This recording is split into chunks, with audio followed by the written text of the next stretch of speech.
அனைவருக்கும் வணக்கம். சமீபத்தில் நான் ரொம்ப ரசிக்கிற எழுத்துக்கு சொந்தக்காரர் வசந்தி முனிஷ். இவர் எழுதிய விக்டோரியா அப்படின்ற சிறுகதை தொகுப்புலேருந்து விக்டோரியா அப்படின்ற சிறுகதையை பற்றி இன்றைக்கி உங்கள்கிட்ட பேச போகிறேன். இவருடைய எழுத்து எனக்கு ரொம்ப பிடிப்பதற்கு காரணம் உங்கள் எல்லாருக்கும் தெரிஞ்சது தான். எனக்கு ரொம்பவும் பிடித்த அந்த வழக்கு மொழி, அந்த ஊருடைய வாசத்தோட அந்த ஊரை அப்படி நம்ம கண் முன்னாடி காட்டுறாரு. அதனால் எனக்கு ரொம்ப பிடிச்சிருக்கு இவருடைய எழுத்து. விக்டோரியா அப்படின்ற சிறுகதை ஒரு கதையாக பார்க்கும்போது ஒரு நல்ல கதை. ஆனால் அது பின்னாடி ஒரு சின்ன அரசியல் இருக்குது. ஒரு பெரிய கருத்தை சொல்லியிருக்கிறார். கடைசியில் சொல்கிறேன் நான். யார் இந்த விக்டோரியானா, இதை மணிமுத்தாறு ஆற்றங்கரையில் இந்த கதையை தொடங்குது. அங்கே இருக்க இசக்கியம்மன் பீடத்தில் இருக்கிற பீடம் செம்மண்ணில் செஞ்சுருப்பாங்க போல். அந்த செம்மண் நிறம் மாதிரி அவ்வளோ செக்கச்செவேர்னு இருக்கிற அந்த விக்டோரியா கோட்டிக்காரி அப்படின்னா நான் ஒரு பைத்தியக்காரி அப்படின்னு புரிஞ்சுக்கிறேன். மனநலமற்ற பெண். அப்படி செக்கச்செவேர்னு இருக்கிறவ அழுக்காக உடை அணிஞ்சிருந்தாலும் வெளுப்பாக சிரிச்சுக்கிட்டே இருப்பாள். அந்த பக்கம் அவள் பாட்டுக்கு சுற்றி அலைவா. அந்த ஒரு பனைமரத்தடியில் தான் தங்குறது. குழந்தைங்களை எதுவுமே அவள் செய்ய மாட்டான். யாரு கூட இந்த ஊருக்காரங்கிட்ட எதுவுமே பேச மாட்டா. ஒரு சொல்லும் இது வரைக்கும் அந்த ஊரில் பேசினது கிடையாது. ஆனாலும் அந்த ஊரில் இருக்கிறவங்கெல்லாம் பிள்ளைகளை அடம் பிடிக்கிற பிள்ளைகளை அடக்கிறதுக்கு, அழுகிற பிள்ளைகளை அடக்கிறதுக்கு, பள்ளிக்கூடம் போக மாட்டேங்கிற பிள்ளைகளுக்கு பயமுறுத்துறதுக்கு எல்லாத்துக்கும் விக்டோரியா பேரை தான் சொல்கிறது. சாப்பிடாத பிள்ளைகளுக்கு பயமுறுத்தி சோறு விட்டுறதுக்கு விக்டோரியாவோட பிடிச்சி கொடுத்துருவேன், விக்டோரியா கூட உன்னை பனைமரத்தில் கட்டி வச்சிருவேன் இப்படின்னு சொல்லி பயமுறுத்தி வைக்கிற அளவுக்கு ஒரு பயமுறுத்தப்படுகிற ஒரு உருவமாக அந்த ஊரில் இருக்கிற பெண் தான் விக்டோரியா. அந்த விக்டோரியா அந்த பாட்டுக்கு அவள் யார்ட்டையும் பேசாமல் அங்கே சுற்றிக்கிட்டு திரிவா. அந்த ஆற்றங்கரையில் அவள் இப்போ ஆவாரம்பூவை பறித்து தலையில் வச்சுக்கிட்டு சுற்றுவாள். அங்கே பக்கத்தில் ஒரு தோட்டம் இருக்குது, கேரளாக்காரன் தோட்டம். அங்கே இருக்க கிணத்துல தான் தண்ணி குடிக்கிறது. அங்கே இருக்கிற தோட்டத்தை ராமசுந்தர நாடார்னு ஒருத்தர் ஒத்தையால் அவர் பெரிய தோட்டத்தை பராமரிக்கிறார். சில நேரம் அங்கே போவா. அவர் சாப்பிட்றப்ப அவர் இதுவரைக்கும் இலையை போட்டு சாப்பாடு வைப்பார். சாப்பிட்டு முடிச்சு இலையை எடுத்து போட்டு வருவா. அங்கே இருக்கிற நாய் இவளை கடிச்சு குதற மாதிரி கழுத்து இருக்கிற அளவுக்கு சங்கிலி இழுத்தாலும் கடிக்க வர்ற மாதிரி வரும். ஆனாலும் இவள் அதுக்கு சோறு வச்சுட்டு வருவாள். அவர்கிட்டையும் பேச மாட்டா, யார்கிட்டையும் பேச மாட்டான். ஊரெல்லாம் அவளை கோட்டிக்காரின்னு சொன்னாலும் இந்த ராமசுந்தர நாடார் மட்டும் மராட்டிக்காரி அப்படிம்பார். ஏன்னா அவர் சின்ன வயசில் பாம்பேயில் வேலை பார்த்தவர். அதனால் ஹிந்தி மராட்டி ரெண்டும் அவருக்கு அத்துப்படி.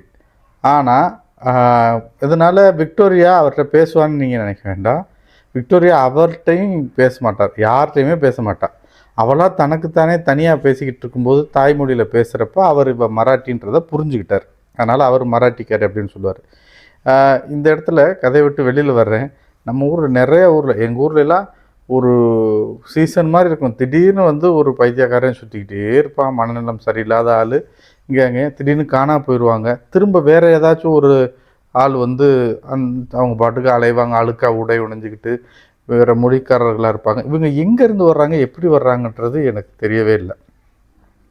இது சிலர் சொல்லுவாங்க லாரியில் ஏற்றிட்டு இறக்கி விட்டு போயிடுவாங்க அப்படின்லாம் சொல்லுவாங்க. உண்மையிலே இது பெரிய வியப்பாகவும், இவங்க யார், இவங்கெல்லாம் எப்படி வந்தாங்க அப்படின்றதே தெரியாது. நம்ம ஊருக்காரங்கனாலே ஏதோ வழி தப்பி சுற்றி வந்துட்டாங்க. வெளி மாநிலம் வேறு மொழிக்காரர்கள் எப்படி நம்ம ஊருக்கு இப்படி வர்றாங்கன்றது தெரியலை.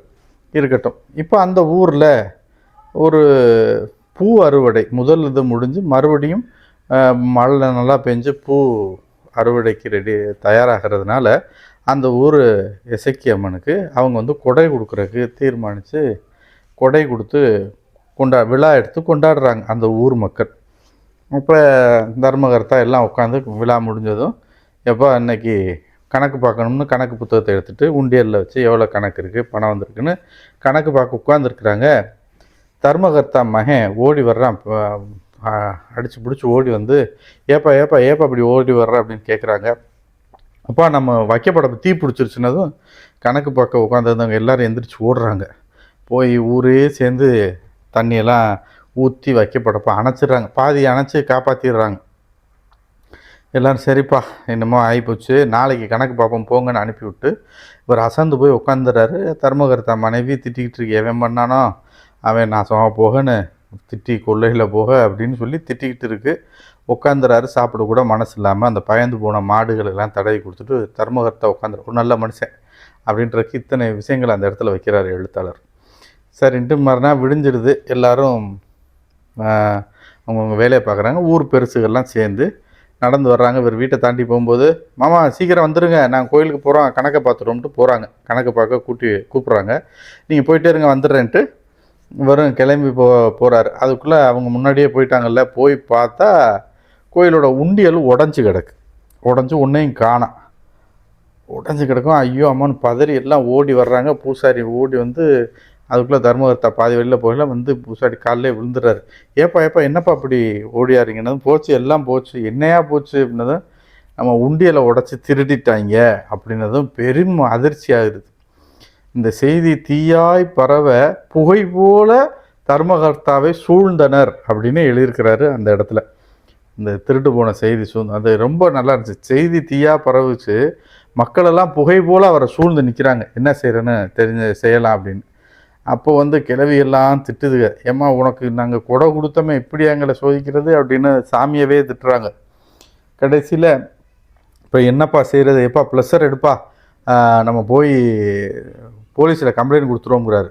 அப்போ அங்கே ஒரு அம்மா சொல்லுது, கம்ப்ளைண்ட் கொடுக்குறதுக்கு முன்னாடி இந்த மலையங்குளத்தில் பக்கத்தில் ஊராக இருக்கும், அங்கே ஒரு குறத்தி இருக்கா, அவர்கிட்ட போய் குறி கேட்டோம்னு வைங்க, யார் என்ன எங்கேருந்து வந்தேன் எத்தனை பேர்னு கரெக்டாக சொல்லிவிடுவா, அங்கே போங்க அப்படின்றா. என் மகளோட 2 பவுன் சங்கிலியை கூட அவள் தான் கண்டுபிடிச்சி கொடுத்ததுன்னு சொல்கிறான்.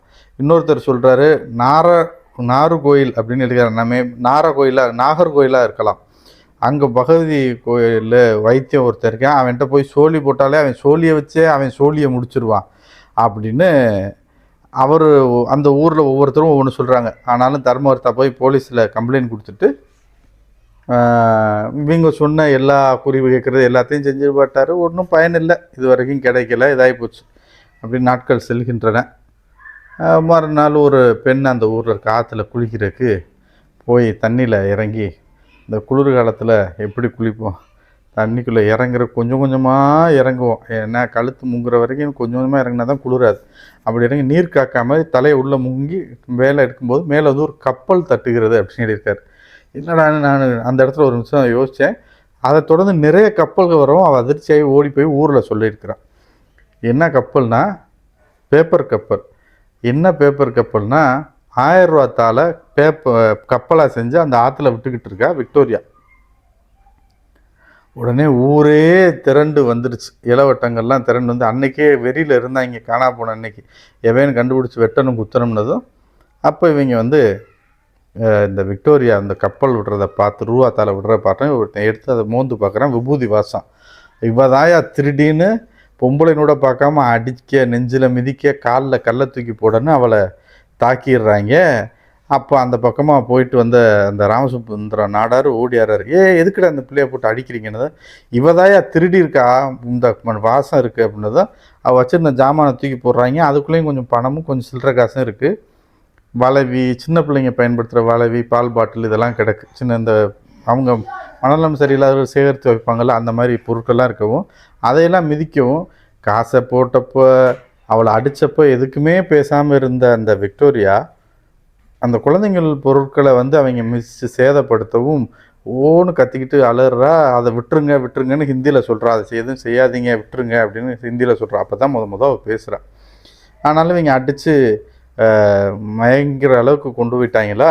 அப்போ தான் இந்த ராமசுந்தர நாடார் வந்து, ஏண்டா அறிவு கட்டவங்களா, ஒருத்தி திருடிட்டா இந்த ஊரில் இருப்பாளாடா, திருடுறதுக்கு வந்தவ, திருடுனவ அந்த காசோட அருமை தெரியாமல் கப்பல் செஞ்சு விடுவாளாடா, இவ்வளோ பசிக்கு மட்டும்தானடா அவள் இங்கே உட்காந்து சாப்பிட்டுக்கிட்டு இருந்தா, பசிக்காக சோறை என்னைக்காவது திருடிருக்காளா, சோறே திருடாதவ இந்த ஊருக்குள்ளே வந்து இந்த காசை திருடி என்னடா பண்ண போகிறா, யோசிக்க மாட்டிங்களா, திருடுனவன் எவனோ திசை திருப்புறக்காக இங்கே பையில் கொஞ்சம் காசை போட்டுட்டு போயிருக்காண்டா, இது தெரியாமல் இவ்வளோ போட்டு அடிச்சு விட்டீங்கடா போங்கடான்னு திட்டி அனுப்புகிறாரு. அப்போ தான் அவங்களுக்கு புரியுது, ஆமாம்ல திருடுனவையே இங்கே இருக்க போகிறா அப்படின்ட்டு கலைந்து போகிறார்கள். விக்டோரியா அப்படி நொண்டி நொண்டி எந்திரிச்சிட்டு நிற்கிறா. அப்போ அவர் சொல்கிறார், ஏம்மா இனி ஒன்றும் செய்ய மாட்டாங்க உன்னே, நீ இல்லைன்றதை அவங்களுக்கு புரிஞ்சிருச்சு, வாமா வந்து உட்காருன்றார். அப்படியே திரும்பி பார்த்துட்டு நொண்டி நொண்டி காலில் கல்லெல்லாம் போட்டாங்களே, நொண்டி நொண்டி நடந்து காட்டுக்குள்ளே போகிறா.